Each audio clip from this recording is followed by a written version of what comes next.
English message కొంచెం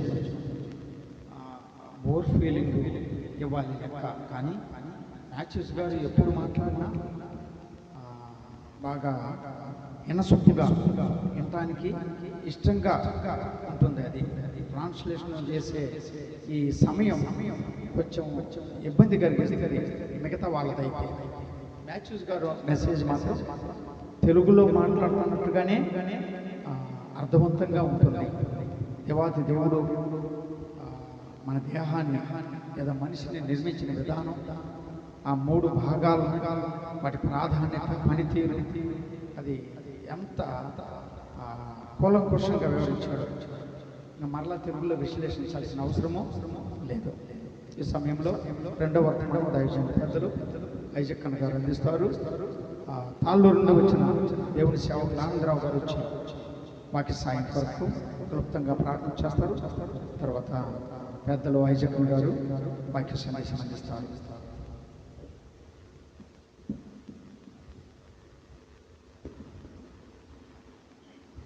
ప్రార్థన చేసుకుందాం. మహాపరిశుద్ధుడు, మా ప్రీతండి, ప్రేమామయ దేవ, జీవం గల నాయన, కరుణా సంపన్నుడివి, సర్వాధికారివి దేవా, నీకు వందనాలు, కృతజ్ఞతలు సమర్పిస్తున్నాం. ఈ దాసులను బలపరచు తండ్రి, క్రీస్తు కలిగిన మనసు మీరు కలిగి ఉండండి తండ్రి. గొప్ప దేవా, మీ ఆత్మపూర్ణులుగా చేసి చక్కగా మాకు విశదపరిచినందుకై వేల వందనాలు, మీకు కృతజ్ఞతలు సమర్పిస్తున్నాం తండ్రి. తిరిగి రెండవ వర్తమానంగా మీ దాసులయ్య బాబు గారు ఈ పక్షాన్ని నిలబడి మీ వర్తమానం మాకు అందించవలసిందిగా మీ దాసుని బలపరచండి, మీ ఆత్మగా నింపండి. మా అందరికీ అందరికీ మాటలు పంచిపెట్టమని ప్రార్థన చేస్తున్నాం. చేరువ వచ్చిన సర్వ సమాజాన్ని దీవించండి, ఆశీర్వదించండి. స్థానిక సంఘానికి రావాల్సిన దీవెన ఆశీర్వాదాలు, న్యాయమైన ప్రతిఫలం అందించమని మరొకసారి మీ దాసుని బలపరిచి మీ ఆత్మ నింపండి. బలమైన వాక్ శక్తిని ఇవ్వమని, మహిమా ఘనత ప్రభావాలు మీరు ఆరోపించుకోమని యేసు ప్రభు వారి పరిశుద్ధ నామంలోనే స్తోత్రాలు వందనాలు సమర్పించి ప్రార్థన చేసి వెళ్తున్నాము తండ్రి. ఆమేన్.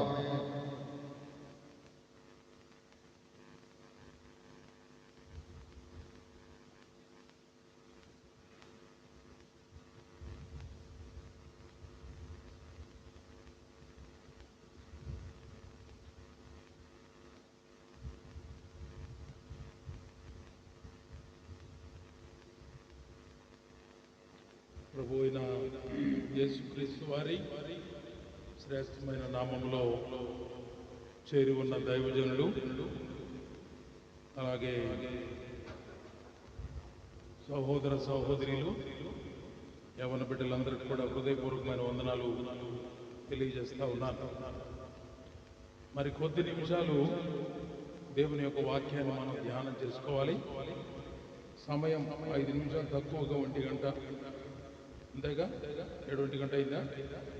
అంతే. 1:30 గంటలకు భోజనం పెట్టాలన్నారు వచ్చిన వాళ్ళకి. వేరే ఊరు నుంచి వచ్చిన వాళ్ళకు అందరూ నాకు తెలియదు. అందరికీ భోజనం మందిరంలోనే అందరికి భోజనం కనుక ఎంత తొందరగా ముగిస్తే అంత తొందరగా భోజనం చేస్తాం.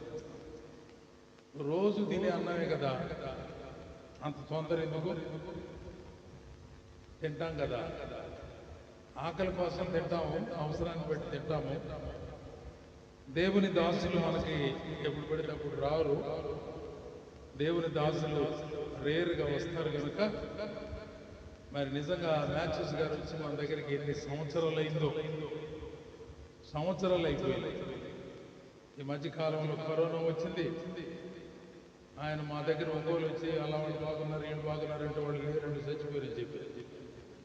ఒరి చచ్చిపోయారా, వాళ్ళు ఎట్టున్నారు, వీళ్ళు ఎట్టున్నారు. ఇందాక చెప్పాడు, మీలో చిన్న చిన్న పిల్లలందరూ పెద్దోళ్ళు అయ్యారు, కొద్దిగా పెద్దోళ్ళంతా ముసలింటికి వచ్చినాయి కదా. రకరకాల మార్పులు మీలో కనపడుతున్నాయని, కాలము ఎక్కువ జరిగిన కారణాన్ని బట్టి మనలో ఉన్న మార్పులు వారు గమనించారు. అలాగే దేవుడు మనకు ఒక అవకాశం ఇచ్చాడు. ఈరోజు చక్కని వాక్య సందేశం మనం విన్నాం. దేవుడు మనలో ఉంచిన మనస్సు, ఆ మనస్సు క్రీస్తు యేసునకు కలిగిన మనస్సు తోడుగా సమానంగా మార్పులోకి రావాలి. అది కలిగి ఉండడం చాలా ధన్యకరమైనటువంటి సంగతిని మనం ఇంతవరకు విన్నాం.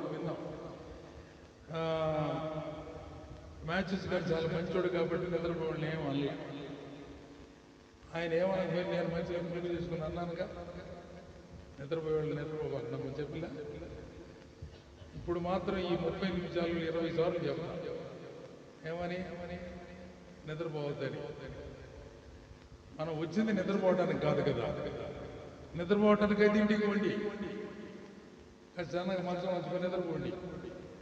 ఇక్కడికి వచ్చింది మీటింగ్లో వాక్యం వినడానికి కనుక దయచేసి నిద్ర వచ్చిన వారు నిద్ర మానుకొని 4 మాటలన్నా మన హృదయంలో భద్రం చేసుకొని ఈ వాక్యాన్ని అనుసరించి మనం నడుచుకోవాలి.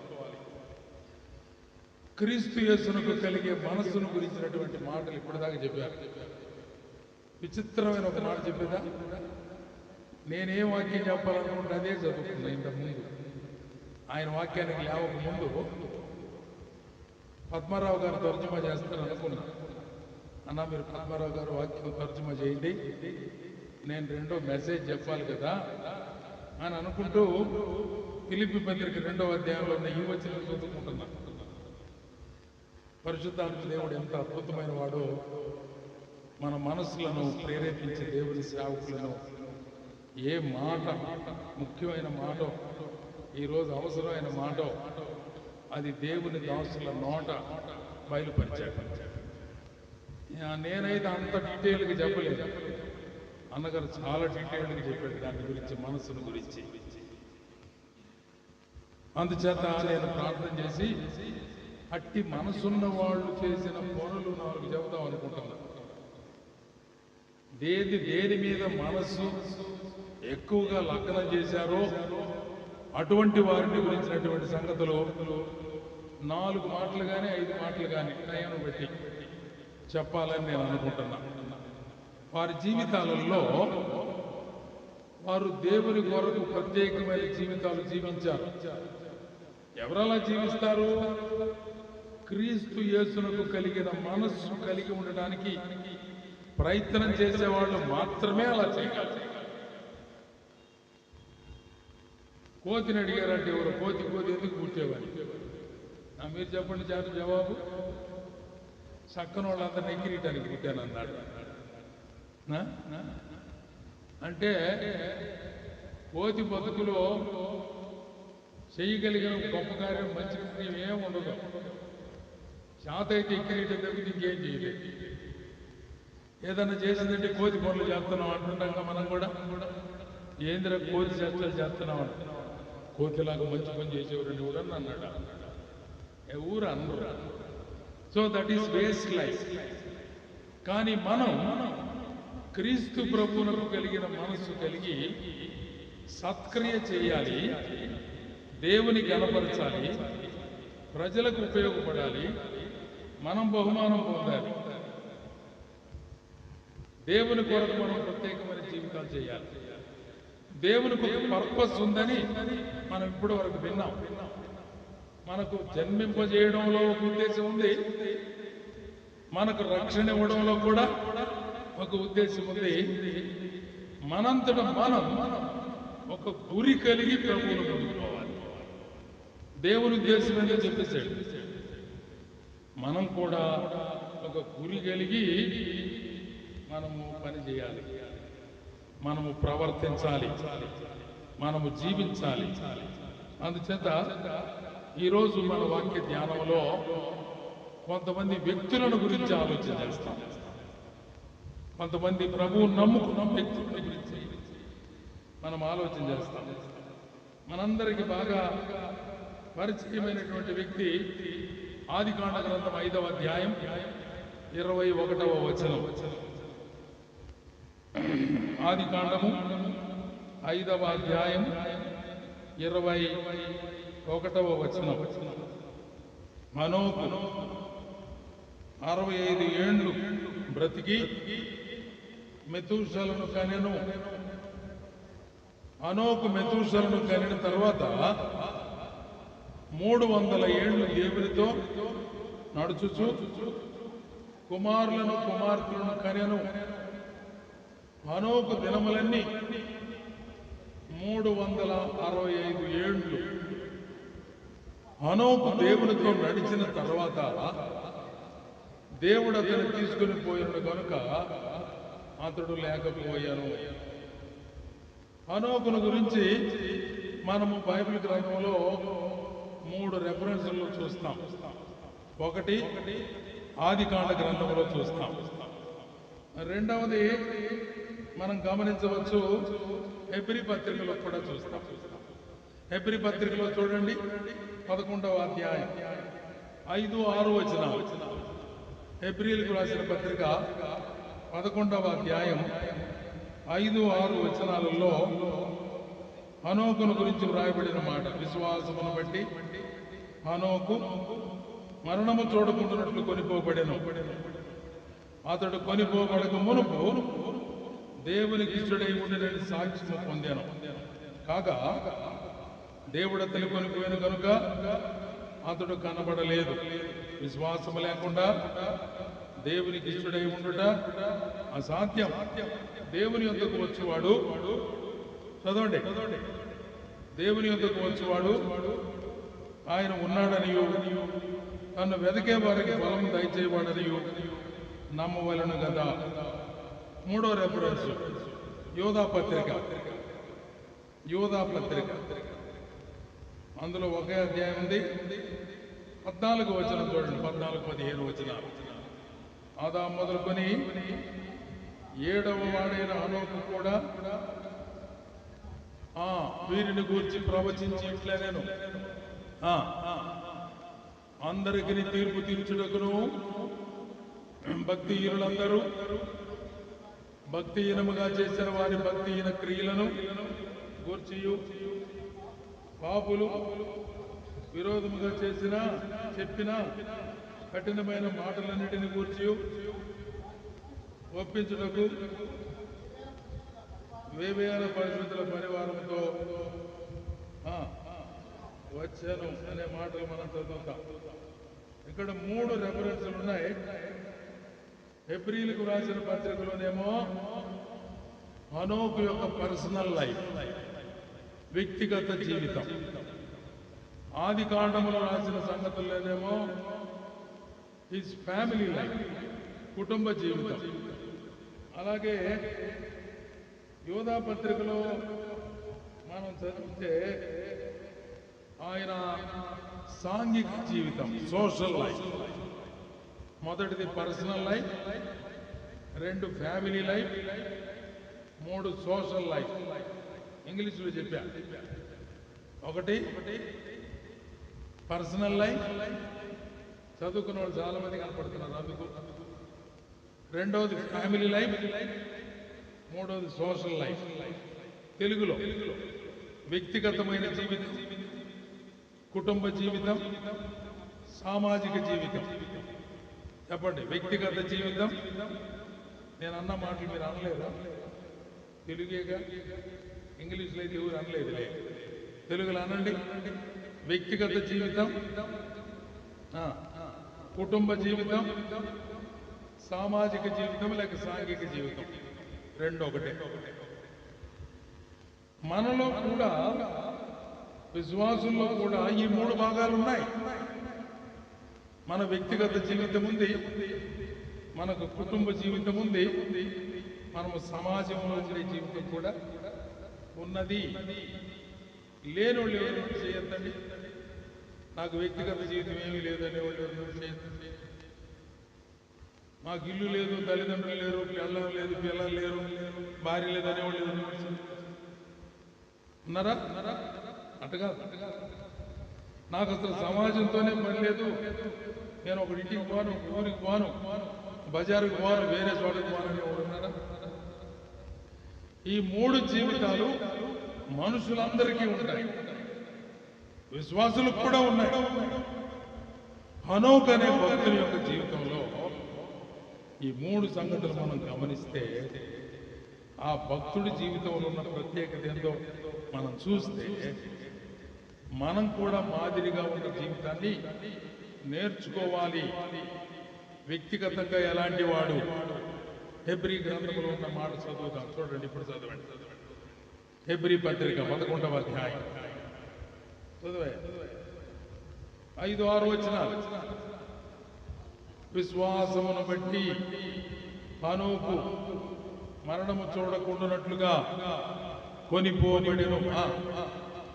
అతడు కొనిపోబడక మునుపు దేవునికి ఇష్టుడు అని సాక్ష్యం పొందాడట. కాగా దేవుడు అతను పడిపోయిన కనుక అతడు కనపడలేదు. ఇది అతని వ్యక్తిగతమైన సాక్ష్యం. హనోకు బతికి దినాలన్నీ ఏంటంట? 365 ఏళ్ళు. మీకు ఎంత వయసు ఉందో ఒక్కొక్కరికి నాకు తెలియదు. ఎంత వయసు ఉందో ఎవరికన్నా 100 ఉన్నాయా? హనోకు ఎంతకాలం బతికాడంట? 365 ఏళ్ళు. 65 ఏళ్ళు మామూలుగా లోకంలో బతికినట్టున్నాడు. 300 ఏళ్ళు దేవునితో నిలిచాడు. టోటల్గా జీవితం అంతా ఎంత? 365 ఏళ్ళు. నేను అనే మాట ఒక నోట్లు మీరు అంటే నిద్ర రాదు ఏమన్నా. నేను అనే మాటని మళ్ళీ మీరు కానీ అంటే నిద్ర వచ్చింది. ఇంకా ఇప్పుడు చెప్పండి, హనోకు ఎన్నాళ్ళు బతికాడు? 365 సంవత్సరాలు బతికాడు. 65 ఏళ్లలో మెతుషాలని కన్నాడంట. మెతుషాల అనే కుమారుని కన్నాడు. ఆ తర్వాత 300 ఏళ్ళు దేవునితో నడిచాడు. అంతకు ముందంతా దేవునితో నడవల. అంతకుముందు దేవునితో నడవల. 300 ఏళ్ళు దేవునితో నడిచారు. కొంతమంది సాక్ష్యం చెప్తుంటారు, నా వయసు 30 ఏళ్ళు, 15 సంవత్సరాల వరకు నేను లోకంలో ఉన్నా, 15వ ఏట నేను ప్రభువుని నమ్ముకున్నా, విశ్వాసంలో బ్రతికా, అప్పటి నుంచి ఇప్పుడు దాకా దేవునితో నడుస్తున్నా అని అంటూ చెబుతారు. మనలో కూడా అందరు ప్రభువుని నమ్ముకున్న వాళ్ళందరికీ ఈ అనుభవం ఉంటుంది కదా. ఈ అనుభవం ఉంటుంది. అంటే లోకంలో జీవించిన కాలం కొంతకాలం, దేవునితో కలిసి జీవిస్తున్న కాలం, మిగిలిన కాలం ఉంటుంది. హనోకు మొత్తం ఎన్ని సంవత్సరాలు బతికాడు? అందరు చెప్పాలా? దిగులు పడి కూర్చున్న వాళ్ళు కూడా చెప్పాలి. దిగులు పడి కూర్చున్న వాళ్ళు కూడా చెప్పండి. ఎంతకాలం బతికాడు? 365 ఏళ్ళు. దేవునితో ఎంతకాలం నడిచాడు? 300 ఏళ్ళు. దేవునితో నడవటం అంటే ఏమిటి అర్థం? దేవునితో నడవటం అంటే ఆయన అడుగు జాడల్లో నడవడం, ఆయన మాటల్లో నడవడం, ఆయన ఉద్దేశాల్లో నడవడం, ఆయన కట్టడలు అనుసరించి నడవడం, ఆయన ఆజ్ఞల మేరకు నడవడం. ఎన్ని మాటలు అన్నాను ఇప్పుడు? దేవునితో నడవడం అంటే ఏంటంటే 4 మాటలు అన్నానా? 5 మాటలు అన్నానా? బుర్రక తిన్నట్టు అంటున్నారు. లెక్క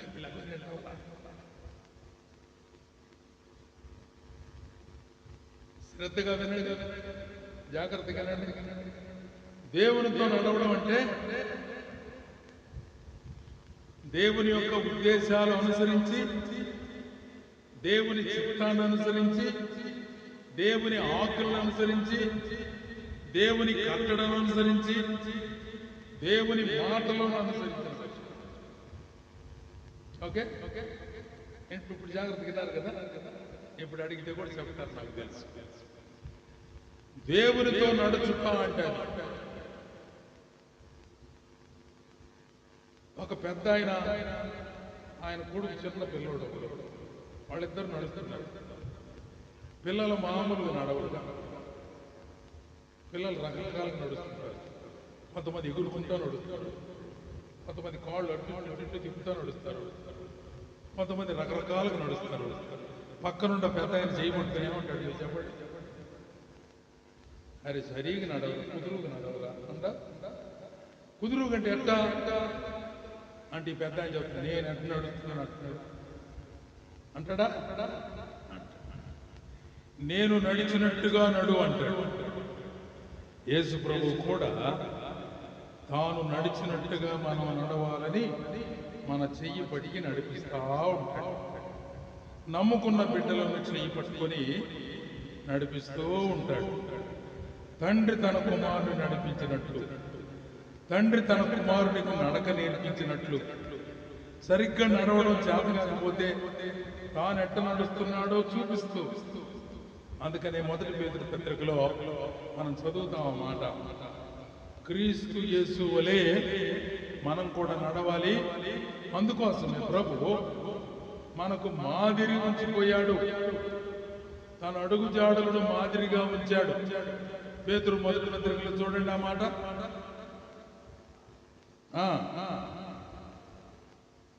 తన అడుగు జాడలు యందు మీరు నడుచుకున్నట్లు మీకు మాదిరి ఉంచిపోయాను. దేవుడు మాదిరి అడుగులు ఉంచాడు కదా.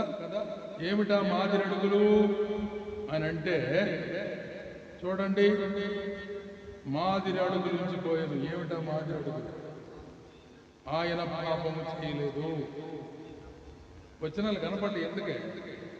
మొదటి పేతురు పత్రిక 2వ అధ్యాయం 21వ వచనం. 21వ వచనం మళ్ళీ చదివేదా?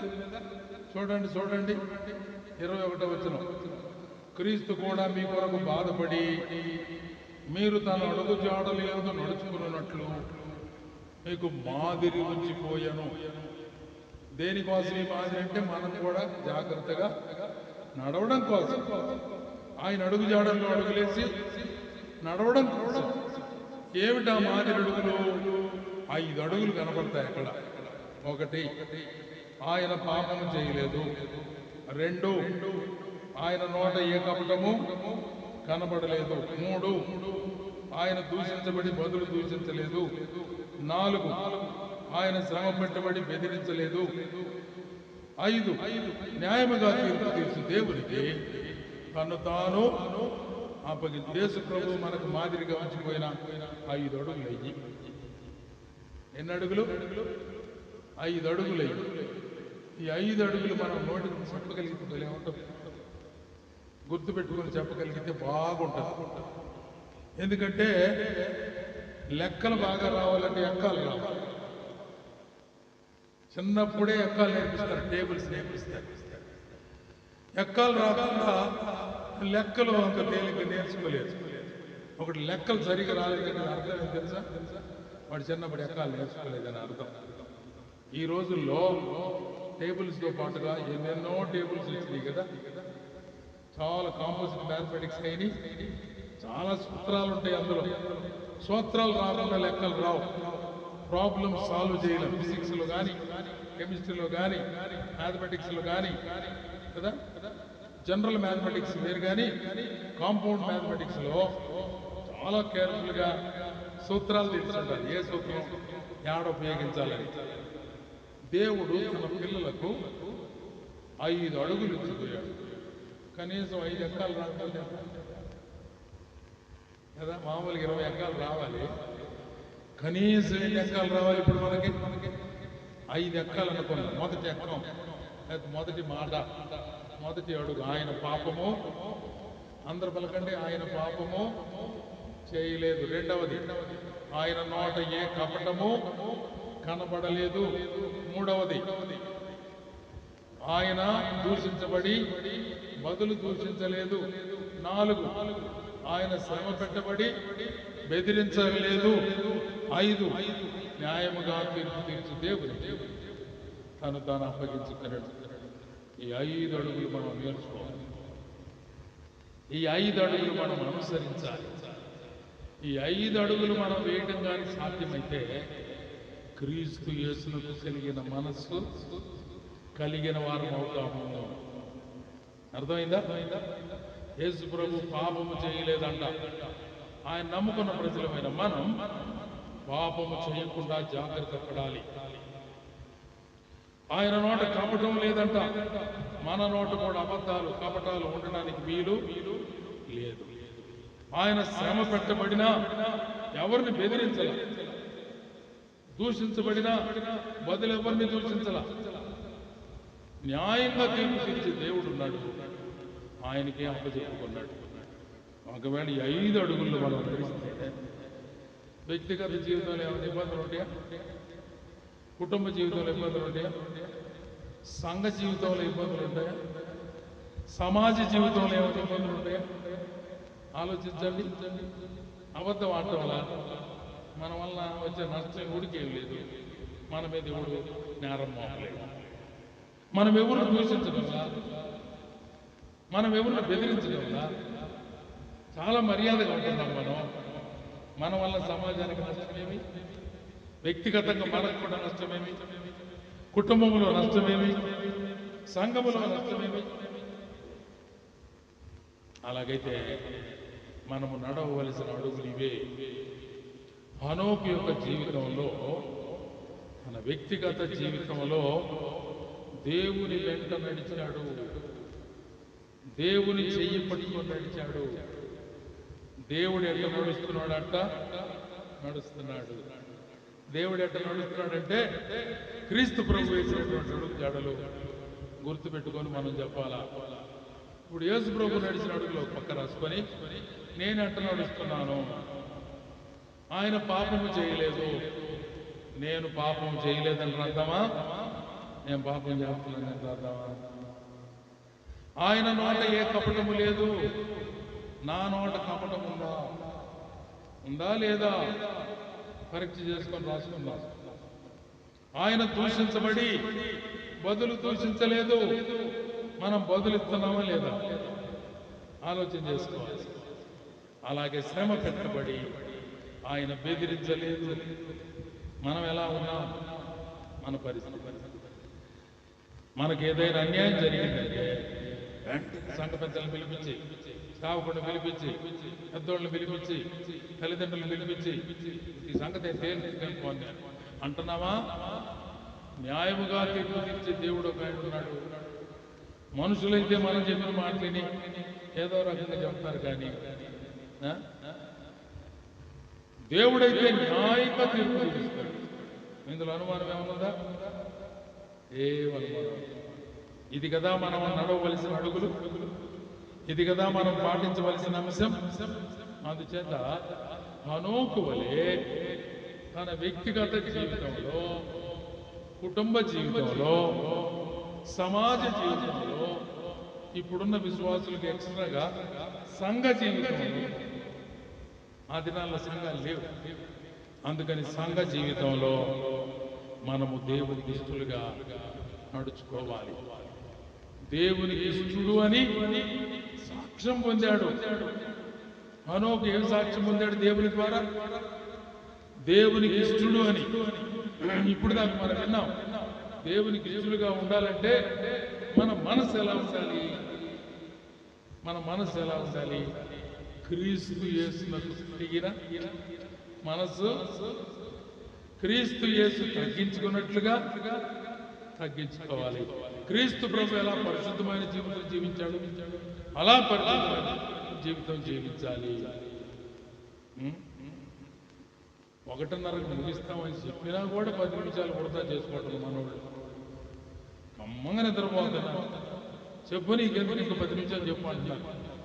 ఎందుకంటే బాగా నిద్రపడుతున్నాను. ఒకడెవడు పోయి డాక్టర్ని అడిగాడంట, ఇంటికాడ అసలు నిద్రే పట్టలేదు సార్ అంటే, ఆయన మందిరంలో పోయి కూర్చొని అదే వచ్చింటారు. నిద్రపోయి ప్లేస్ అయిపోయింది ఒకటి మందిరం.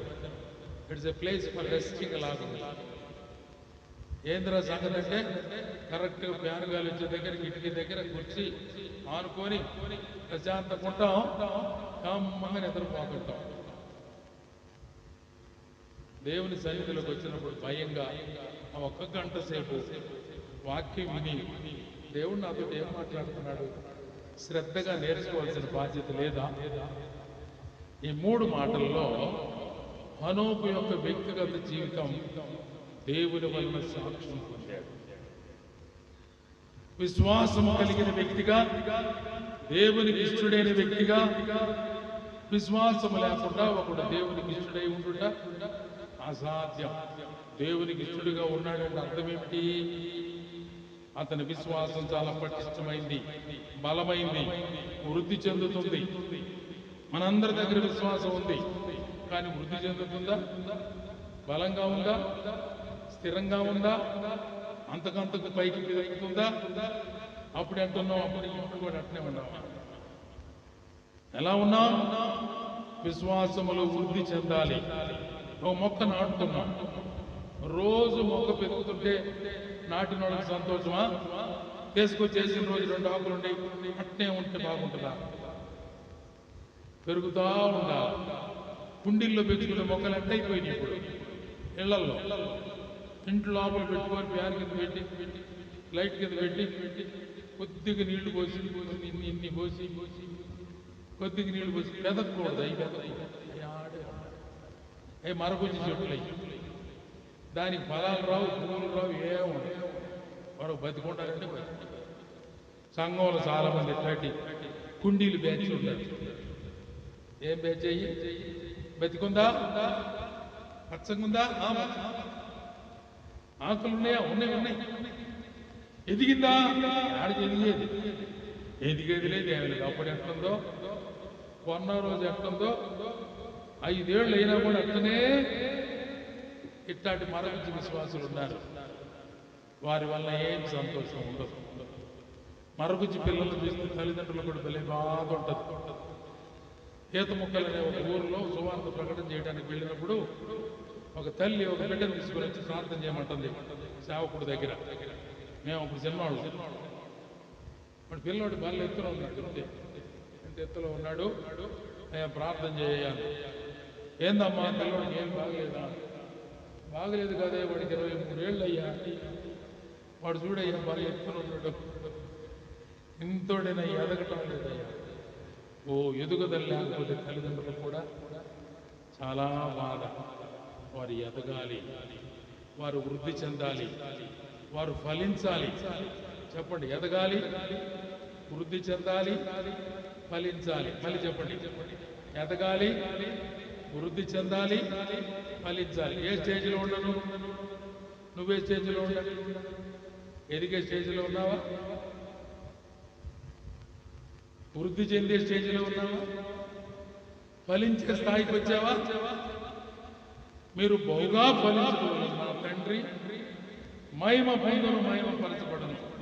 యోహాను సువార్త 15వ అధ్యాయంలో ఆ మాటలు రాసిన, నేను ద్రాక్షవల్లిని, మీరు తీగలు. ఎవరు నా యందు నిలిచి ఉంటారో వాడు ఫలిస్తాడు, బహుగా ఫలిస్తాడు. మీరు బహుగా ఫలించడం వలన నా తండ్రి మహిమ పరచబడతాడు. దేవునికి మహిమ తేవాలంటే మన వ్యక్తిగత జీవితాలలో మనం బహుగా ఫలించు వారిగా ఉండాలి. బహుగా ఏం ఫలించాలి? ఆత్మ ఫలము ఫలించాలి, నీతి ఫలములు ఫలించాలి, వెలుగు ఫలములు ఫలించాలి, విశ్వాస ఫలం మనం కలిగి ఉన్నాం. అవునా? ఆత్మ ఫలమేమనగా తెలుసు అందరికీ? చెప్పండి. ప్రేమ, సంతోషం, సమాధానం, దీర్ఘశాంతం, దయాళుత్వం, మంచితనం, విశ్వాసం, సాత్వికం, ఆశానిగ్రహం. Very good. గంటతో వచ్చిన ఎక్కాలు వచ్చినాయి, అంతే. ఇంకా లెక్కలు వస్తాయి. ఎక్కాలు చెప్పడంగా ఇస్తే ఇంకేమొస్తాయి? నీ దగ్గర ఏం ఫలాలు ఉన్నాయి అని అడిగితే ఏమేమి ఉండాలా? 9 రకాలు ఉండాలి. కేల్పి 9 రకాలు ఉండాలి. మొదటి 3 ప్రేమ, సంతోషం, సమాధానం. ఈ 3 ఒక కేటగిరీ. ఇవి మన కోసం అవసరం, మన కోసం అవసరం. ప్రేమ మనకు ఉండాలి, సంతోషం మనలో ఉండాలి, సమాధానం మనం కలిగి ఉండాలి. అది నీ వ్యక్తిగతమైన జీవితానికి చాలా మంచి సంగతి. నువ్వు ప్రేమ లేకపోతే నీకు ప్రేమ రాదు. నువ్వు సంతోషంగా లేకపోతే నీకు సంతోషం రాదు. నువ్వు సమాధానంగా లేకపోతే నీకు సమాధానం రాదు. నువ్వు ప్రేమిస్తే నీకు ప్రేమ దొరుకుతుంది. నువ్వు సంతోషంగా ఉంటే నీకు సంతోషం దొరుకుతుంది. నీవు సమాధానంగా ఉంటే నీతో కూడా అందరూ సమాధానంగా ఉంటారు. మన వాళ్ళు మామూలు సామెత చెప్పుకుంటారు, నోరు మంచిదైతే ఊరు మంచిది అవుతుందంటారు. ఇయే కదా ప్రేమ, సంతోషం, సమాధానం దేవుని పిల్లల దగ్గర కంపల్సరీగా ఉండాలి. అమ్మాయి అంటే ఏం ప్రేమ ఉందో వాళ్ళ కాడ, ఏం సంతోషం ఉందో వాళ్ళ దగ్గర, ఏం సమాధానం ఉందో వాళ్ళ దగ్గర. అమ్మ మీ నాన్న ఉన్నాడు, ఏంటి ఆ జవాబు? మీ నాన్న ఉన్నాడు అంటే లేడు అంటే, లేడా అంటే, లేడా అన్నయ్య అంటే కదా చెప్పాలా? ప్రేమే లేదే నీ దగ్గర. మన దగ్గర ప్రేమ లేని గుంపని తెలిసి దేవుడికి ఆయన అన్నాడు, నా ప్రేమ మీకు ఇస్తాను రా అన్నాడు. రోమీలకు రాసిన పత్రిక 5వ అధ్యాయం 5వ వచనంలో ఏమన్నాడు చదవండి. రోమా 5:5లో త్వరగా ఇంతసేపు ఈ నిరీక్షణ మనలను సిగ్గుపరచదు, మనకు అనుగ్రహించబడిన పరిశుద్ధ ఆత్మ ద్వారా దేవుని ప్రేమ మన హృదయములలో కుమ్మరించబడి ఉన్నది. ఉరి చూస్తున్నారు మగోళ్ళు, మీరు చదవకపోతాడు చదవలే ఇంకా ఆంతరం ఉంటారు అనుకుంటున్నారు. సహోదరులు చదవకపోతే ఎవరు చదువుతారు? చదువుతారు సహోదరులు, ఏముంది అందరూ కదా కదా. అంటే సహోదరులు అంత చురుక్కున్నారు అన్నమాట. ఐగుప్తు దేశంలో హెబ్రీ స్త్రీల గురించిన మాట నెరవేరినట్టుంది నాకు. హెబ్రీ స్త్రీలు చాలా చురుకైన వారు. ఐగుప్తు స్త్రీలంత మందం కాదు, మగోళ్ళు ఎట్టేటోళ్ళు. ఏమనమంటారు? పేరు పెట్టేది ఒక పేరు, ఏమైనా ఒక పేరు పెట్టమంటారు? మీరేమనుకుంటున్నట్టు పెడతా పెట్టమంటారా? సుఖాచోళ్ళు. రెఫరెన్స్ చెప్పగానే టక్ అని తీసుకుంటుందా? చదవద్దా? చదవాలి. అలా చదవకపోతే ఏం బాగుంటుంది? ఏం నమ్మ నువ్వు చదివింది ఎందుకు? రోమా 5:5 ఏం చదివాము అందులో? దేవుని ప్రేమ మన హృదయములలో కుమ్మరించబడింది. ఎందుకంటే ప్రేమ లేదంటాం కాబట్టి. దేవుడే ప్రేమించి నేను ఒక 5 రూపాయల అబ్బాయికి ఇచ్చి రై అడుక్కునేవాడు ₹1 ఇరన్న అడిగారు, లేవు అంటాడు. నువ్వు ఇచ్చినయా? నువ్వు ఇచ్చినవి తొండలే అంటున్నా. మామూలుగా ఇది లేవంటావు అన్నమాట. అలాగే మీరు సహోదరులను ప్రేమించండి, దేవుని ప్రేమించండి, తల్లిదండ్రులను ప్రేమించండి, భార్యాభర్తలు ఒకరినొకరు ప్రేమించండి, కుటుంబాన్ని ప్రేమించండి, ఇరుగు పొరుగు వారిని ప్రేమించండి. ఇన్ని సంగతులు బైబిల్లో చెప్పుంటాయి ప్రేమను గురించి. ప్రేమించండి అంటుంటే మనుషులు అంటారు, మా కాడ ఆడదాయి ప్రేమ, ప్రేమ లేదంటే అనుకుంటాడు. నేను ఇస్తా. ఎలా ఇస్తా? సమృద్ధిగా కుమ్మరిస్తా. మీ హృదయాలు నిండి పొర్లి పారి ప్రేమను కుమ్మరిస్తా. ఇప్పుడు ఎవడని అనగలరా? ప్రేమను పంచండి అంటే లేదు సార్ చెప్పగలరా? ఎందుకని? దేవుడే ఇచ్చాడు, సంతోషం కూడా అలాగే ఇచ్చాడు. 1 పేతురు పత్రిక 1వ అధ్యాయంలో చెప్పన సఖ్యమును మహిమాయుక్తమునైన సంతోషము గలవారై ఆనందించుతూ ఉన్నారు. దేనికి? మీ విశ్వాసమునకు కలుగు ఫలము రక్షణ. రక్షణ పొందుకున్న వారై చెప్పశక్యము కాని సంతోషం, చెప్పశక్యము కాని ఆనందం రక్షణ ద్వారా దేవుడు మనకు అనుగ్రహించాడు. దేవునికి మనకు విరోధం యాక్చువల్గా. ఎందుకు? ఆయన పరిశుద్ధుడు, మనం చెప్పండి తొందరగా. ఆయన పరిశుద్ధుడు, మనం పాపులు.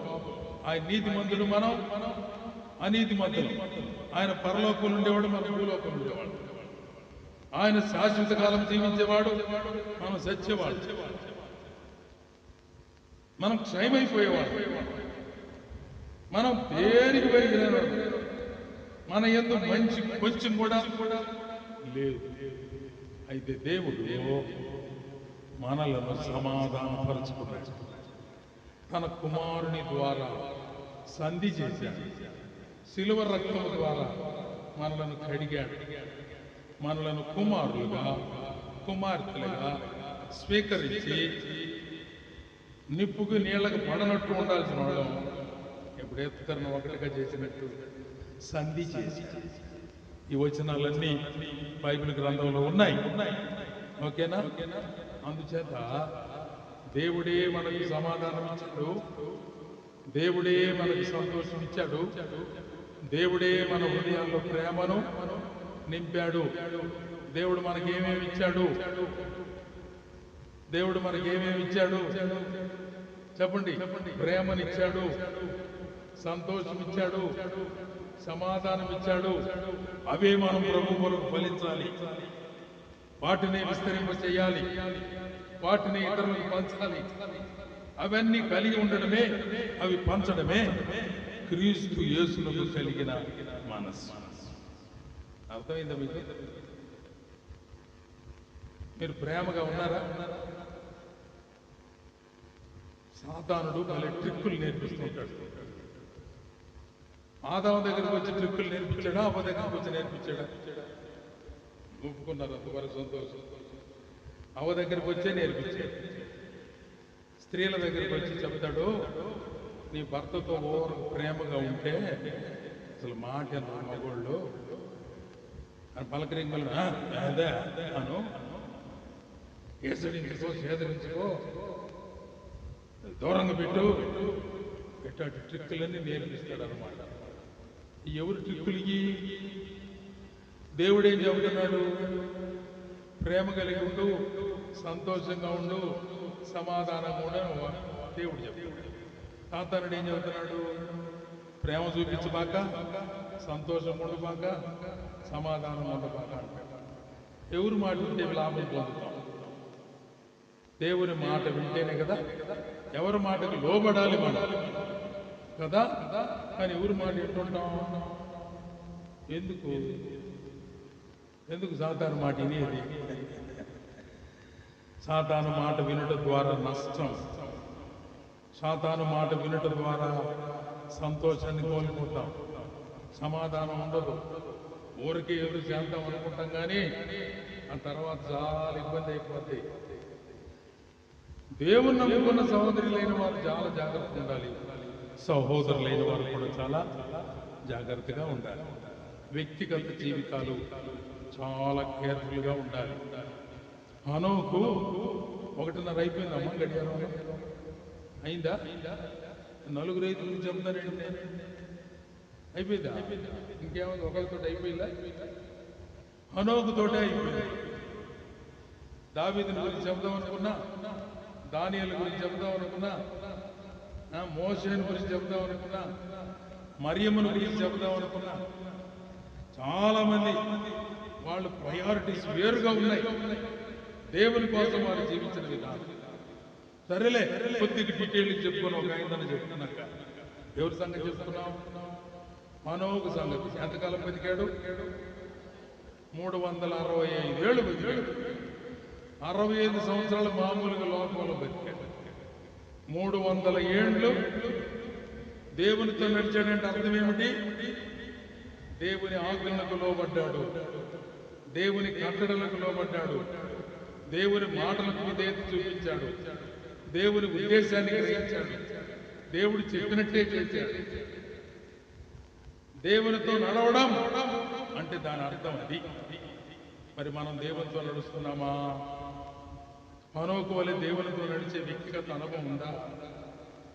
కుటుంబంలో అందరితో కలిసి ప్రార్థన, సావాసం, ఆరాధన, మందిరం, వాక్య ధ్యానం, కుటుంబ ప్రార్థన, ఈ సంగతులు ఉన్నాయా?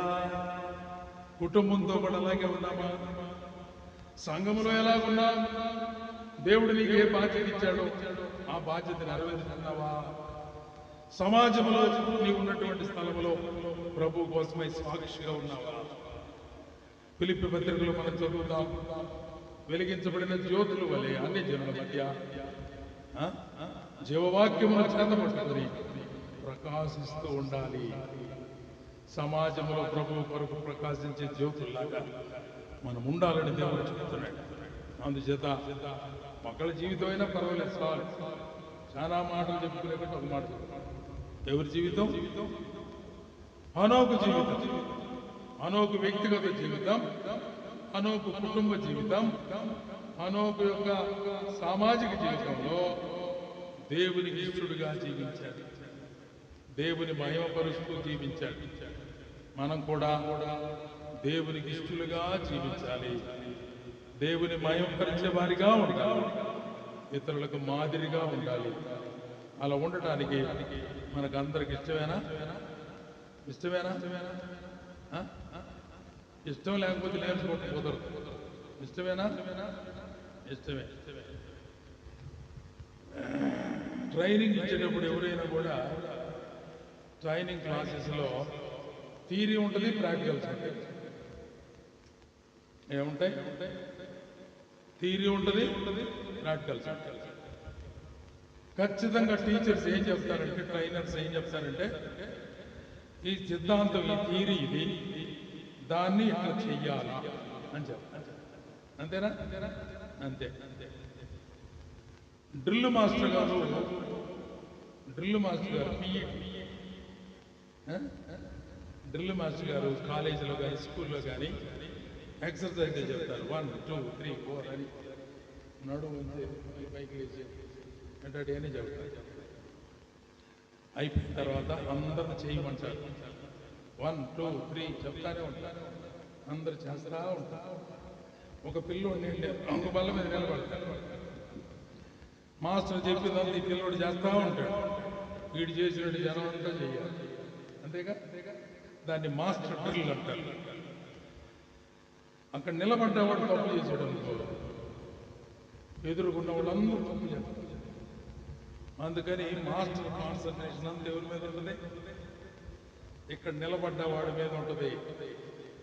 మీరు జాగ్రత్తగా నడవండి, నిన్ను అనుసరించి అందరూ నడుస్తారు, చూస్తారు. దేవుడు అందుకే మనలో కొంతమందిని సేవకులుగా ఎన్నుకున్నాడు, కొంతమందిని పెద్దలుగా ఎన్నుకున్నాడు, కొంతమందిని పరిచారకులుగా ఎన్నుకున్నాడు, ప్రత్యేకమైన బాధ్యతలు సంఘంలో ఇచ్చాడు. కుటుంబంలో కొంతమంది తల్లి తండ్రి స్థానంలో ఉన్నారు, నిన్ను చూసి పిల్లలు నేర్చుకుంటారు. పెద్దవారుగా ఉన్నారు, మిమ్మల్ని చూసి చిన్నోళ్ళు నేర్చుకుంటారు. అందుకని దేవుని కాన్సన్ట్రేషన్ ఎవరైతే నిర్ణయించబడ్డారు వాళ్ళు. మోషే జాగ్రత్తగా ఉండవు, నిన్ను చూసి జనం అంతా నేర్చుకుంటారు. దావీదు జాగ్రత్తగా ఉండవు, నిన్ను చూసి ప్రజలంతా నేర్చుకుంటారు. సంఘ పెద్దలారా, మీరు జాగ్రత్తగా ఉండండి, మీ విషయం మీరు జాగ్రత్తగా ఉండండి. దేవుడు మీకు అప్పగించిన మంద విషయం కూడా జాగ్రత్తగా ఉండండి అంటాడు. అందుచేత తల్లిదండ్రులైన వారు తమ బిడ్డల విషయంలో జాగ్రత్తగా ఉండడానికి మాదిరి ఉండాలి. సంఘములో ఉన్న పెద్దలు సేవకులైన వారు విశ్వాసుల కొరకు మాదిరిగా ఉండాలి. ఒక నాయకుడైన వాడు తన ప్రజల కొరకు జాగ్రత్తగా ఉండాలి, మాదిరిగా ఉండాలి. నేను చెప్పిన మాటలు ఏమన్నా ఒకటన్నా అర్థమైనయా? అర్థమైనయా? మరొక ఎక్కినే లేవా? ఒకటన్నా హనోకు యొక్క మాదిరి జీవితం మనం కూడా అనుసరించి నడుచుకోవడం ద్వారా అసలు అందరికంటే మంచి మాదిరి మన ప్రభు అయిన యేసుక్రీస్తు వారే. ఆయనను అనుసరించి నడుచుకోవడం ద్వారా దేవునికి మహిమ, మనకు ఆశీర్వాదం కలుగుతుందని ప్రేమతో ఈ మాటలు తెలియజేసి నేను ముగిస్తున్నాను. దేవుడి మాటలు మన వెనుకడిలో దీవించును గాక.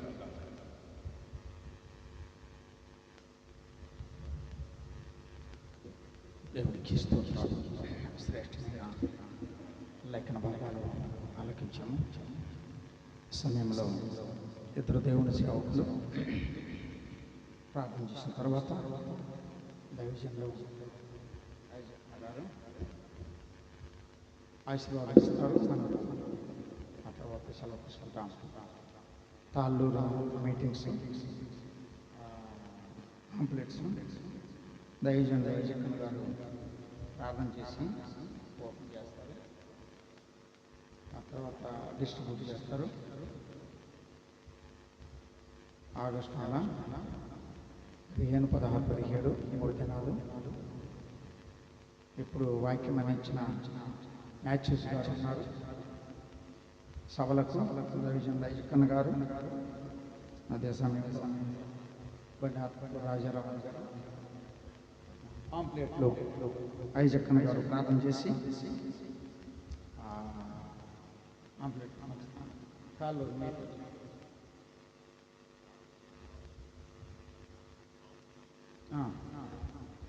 మొదటిగా బొట్లపాలెం నుండి మన మంచిగా వచ్చిన దైవశ్వరం గారు వారు వచ్చి ప్రార్థన చేస్తారు. తర్వాత పద్మారావు ప్రార్థన చేస్తారు. వారిద్దరు ప్రార్థన చేసిన తర్వాత ఈ పాంప్లెట్లు దైవజన్ దైజక్కన్న గారు పాంప్లెట్లు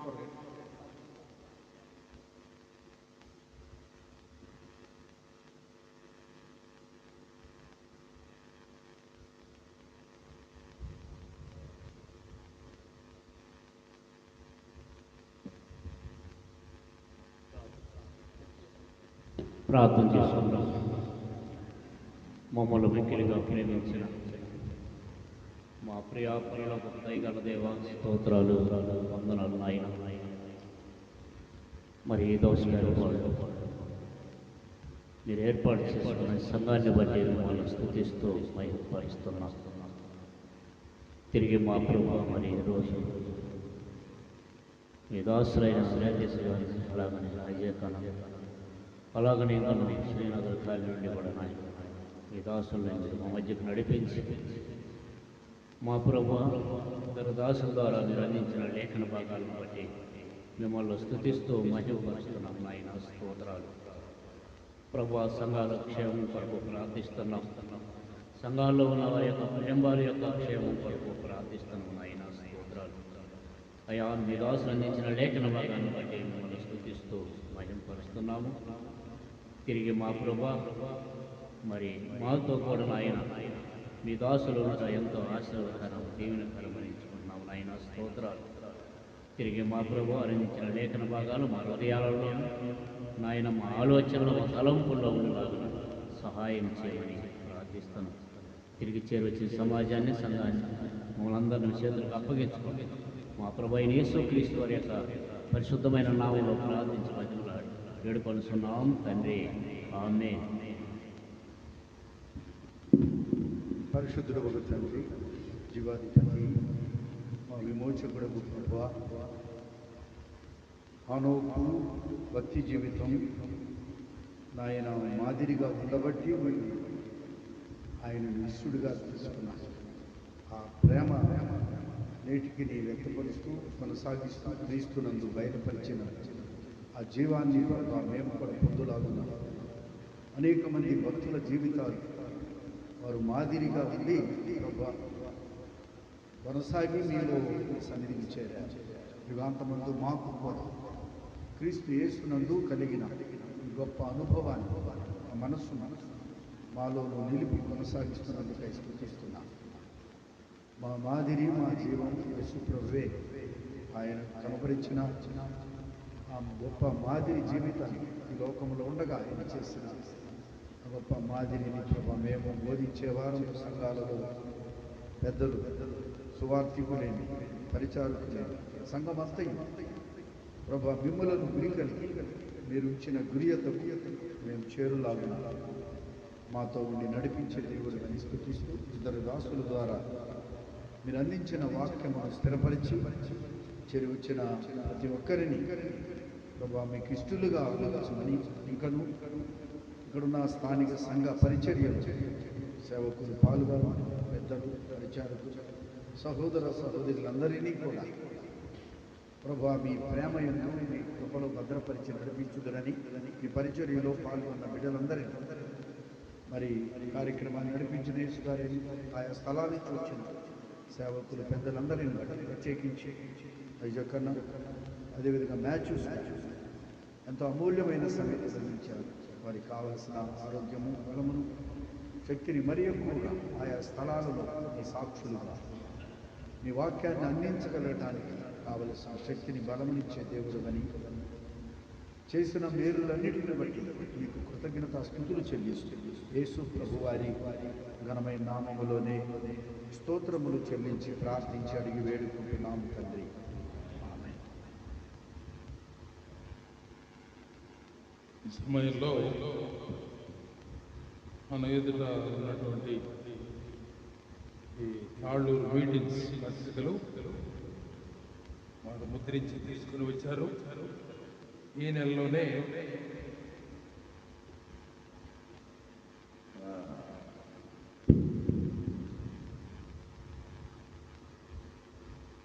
రక్షణ సువార్త ఉజ్జీవ సభలు జూలై నెలలో, అంటే ఈ నెలలోనే 15, 16, 17 తారీఖులు వాక్యోపదేశకులు ఐజక్ బాబు గారు ఒంగోలు, వి మ్యాథ్యూస్ గారు కేరళ, పి రాజారావు గారు బండత్మగూరు, బ్రదర్ మందా నతానీయులు గారు కోట్లపాలెం పాటలు, వివరాలకు ఆనపర్తి ఆనందరావు, కానాని క్రిస్టియన్ అసెంబ్లీ తాళూరు గ్రామని సంఘ పెద్దలు సంఘస్థులు అందరూ కూడా ఆహ్వానిస్తూ మరి పత్రికలను రిలీజ్ చేయమని మీ అందరి కోసం ఇవ్వడం కోసం తీసుకొచ్చారు. ప్రార్థించి పాల్గొనవలసిందిగా ప్రేమతో మీకు మనం చేస్తూ ఉన్నాము. వాక్యం అందించడానికి మన మధ్యలోనికి మ్యాథ్యూస్ గారు, బండాత్మగూరు నుంచి రాజారావు గారు, ఒంగోలు నుంచి నేను కూడా మరి వాక్యం అందించే 3 దినాల సభల్లో అందరూ పాల్గొనాలని ప్రేమతో మీకు మనవి చేస్తూ ఉన్నాం. చిన్న మాట ప్రార్థన చేసుకొని ఈ పత్రికలు పంచుకుందాం. కృపగల తండ్రి, మీకు వందనాలు స్తోత్రాలు.